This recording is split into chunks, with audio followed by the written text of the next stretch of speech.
더불어민주당의 대선 후보 이재명은 민심과는 동떨어진 후보입니다.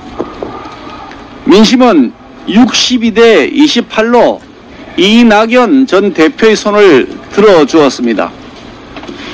국민들은 대장동 게이트의 설계자 이재명 당시 성남시장이 바로 부동산 부패의 몸통임을 이미 잘 알고 있고, 이런 사람은 절대 지도자가 되어서는 안 된다고 생각하기 때문일 것입니다.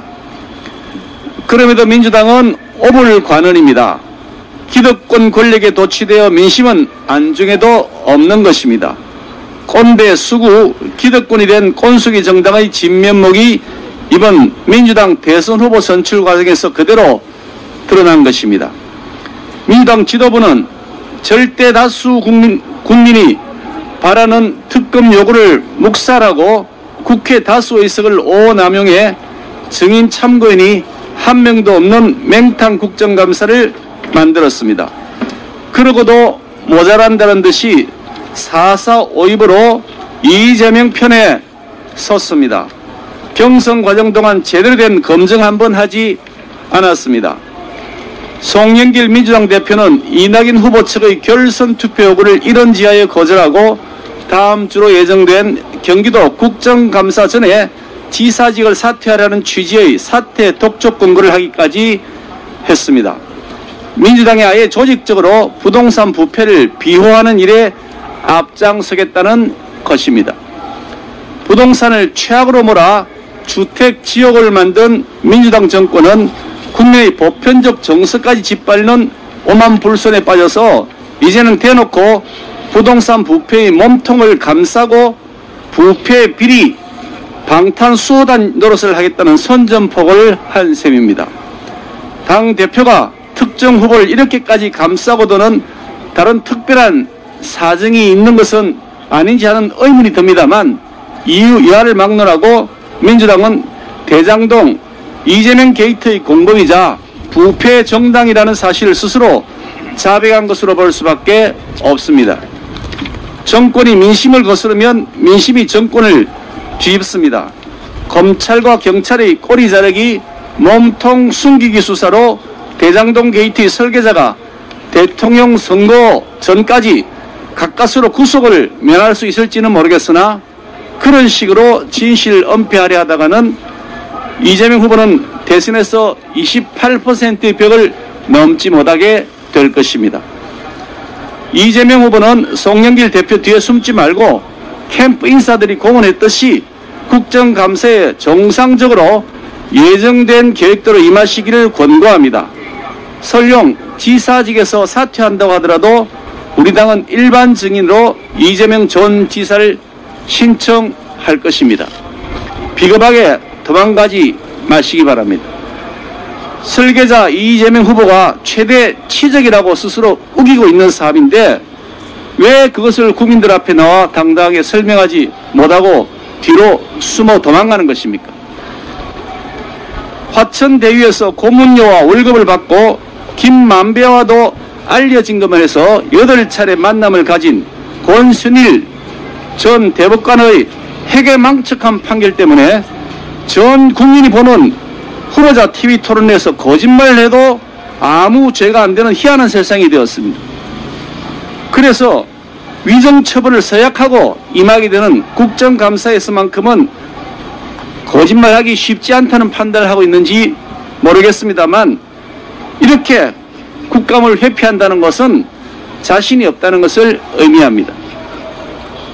이 후보가 변호사 시절에는 대장동 개발 사업을 반대히 했던 이유가 무엇인지, 성남시장 당선 전에는 민영개발 주장하다가 당선 후에는 공영개발로 말을 바꾼 이유는 무엇인지, 특정 민간인에게 단군 이래 최대의 폭리를 독식하도록 설계해 줬던 이유는 무엇인지, 권순일이 이 후보에 대해 무죄 판결을 선고하도록 하는데 김만배의 역할은 무엇이었고, 김만배의 폭리가 그 사안과 대가 관계에 있는 것은 아닌지, 또 유동규, 김만배, 남욱 등과는 어떤 관계인지 빠짐없이 답변해야 할 의무가 이재명 후보에게 있습니다.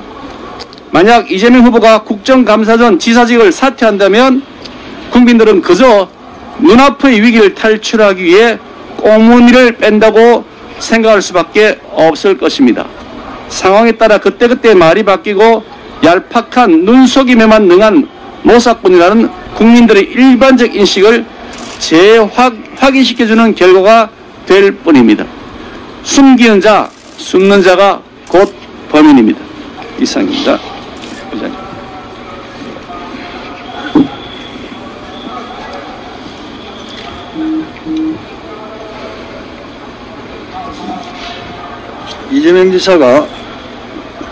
이재명 지사가 특거리 과반으로 민주당 대통령 후보로 선출되었습니다.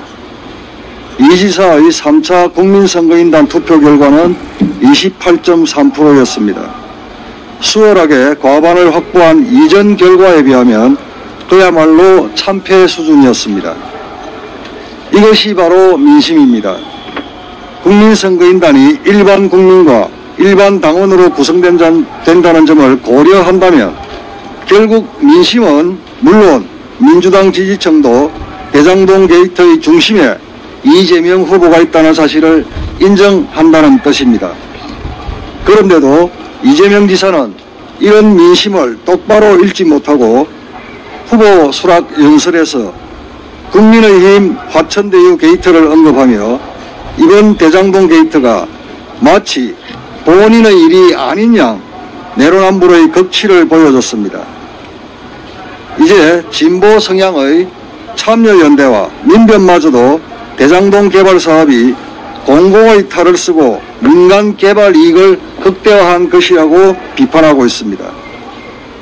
그런데도 이재명 후보는 이에 대해 제대로 된 해명이나 사과 대신 변명과 궤변으로 일관하고 있습니다. 이 지사는 과거 변호사 시절 대장동 개발 사업을 반대했습니다.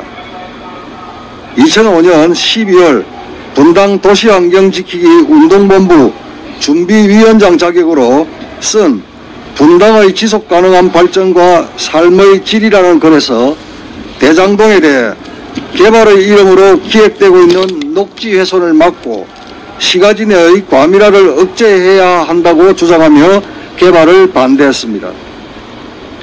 그러다가 2010년 성남시장에 출마하면서는 민영개발 우선이라는 공약을 내걸었고 성남시장 당선 후에는 공영개발 추진했다가 결국 민관 공영개발 방식으로 추진했습니다.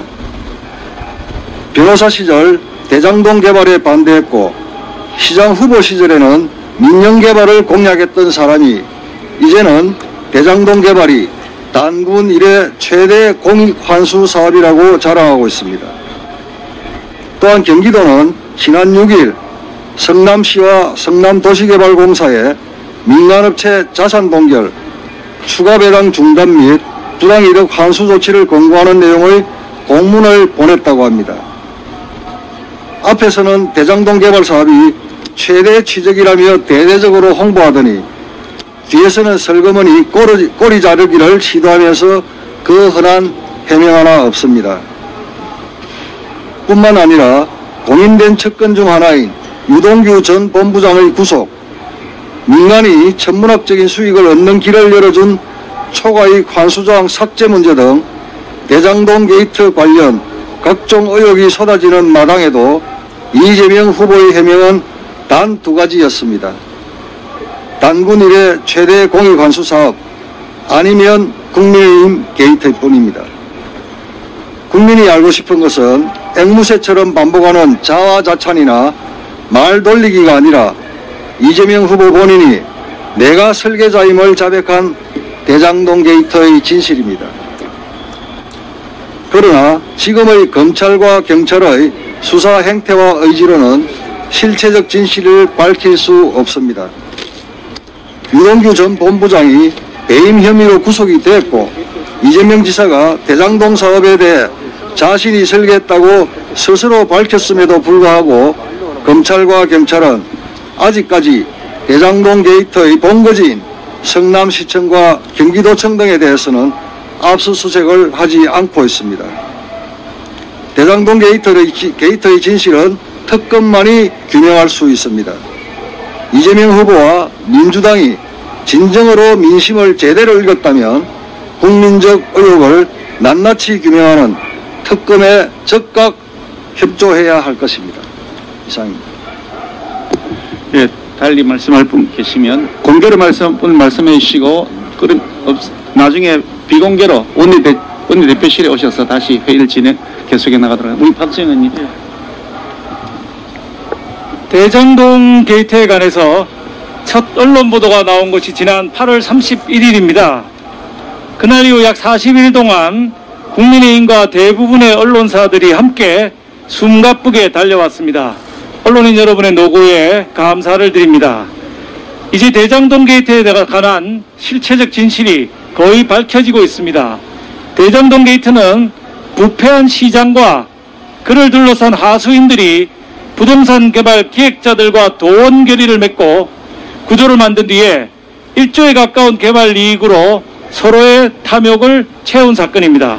정치인, 언론인 출신 브로커, 법조인, 금융인이 함께 어우러진 단군 이래 최대의 부패 사건입니다. 그동안 언론이 충실히 보도해 주셨고 우리 국민의힘도 본물처럼 쏟아지는 제보를 받아서 조사하고 질의하고 보도자료를 제공해 왔습니다. 그러나 언론은 진실에 대한 보도 기능만, 국회는 진실에 대한 조사 기능만 있습니다. 이제는 수사기관이 나서야 할 때입니다. 대장동 게이트 수사의 핵심은 누가 설계했는지와 검은 돈이 어디로 흘러갔는지를 찾는 일입니다. 다행히 이재명 후보가 스스로 자신이 설계했음을 시인했기에 이제는 압수수색과 자금 추적을 통해서 검은 돈이 어디로 흘러갔는지를 증거를 확보해야 할 그런 시점입니다.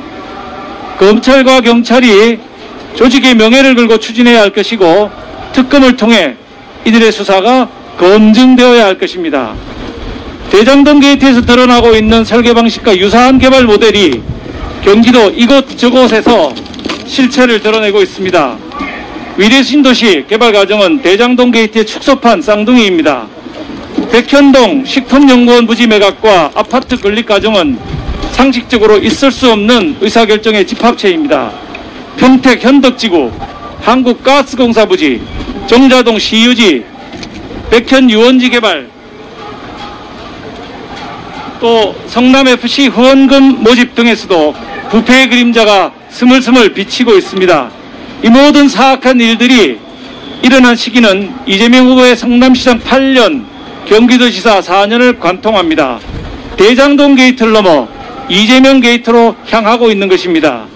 지난 12년 동안 성남시를 비롯한 경기도에서 어떤 일들이 벌어진 것인지, 누가 부당이득을 취한 것인지 낱낱이 밝혀져야 합니다. 국정조사와 특검이 반드시 이루어져야 하는 이유입니다. 이재명 후보께 요구합니다. 일어난 분도 받지 않았고 당당하다면 먼저 특검을 요구하십시오. 그것이 여당 대통령 후보로서 국민에 대한 도리입니다. 물꼬는 이제 터졌습니다. 경기도와 성남시의 공직자들께 부탁드립니다. 이 나라의 대통령 후보라는 자에게서 부패의 냄새가 진동하고 있습니다. 지난 12년 이재명 시장과 지사의 치하에서 일어난 아직까지 숨겨진 진실을 용기 있게 밝혀주시기 바랍니다. 공직자들이 우리나라를 지켜야 합니다. 대한민국 공직자로서 마땅히 해야 할 책무고 소명이라고 생각합니다. 감사합니다.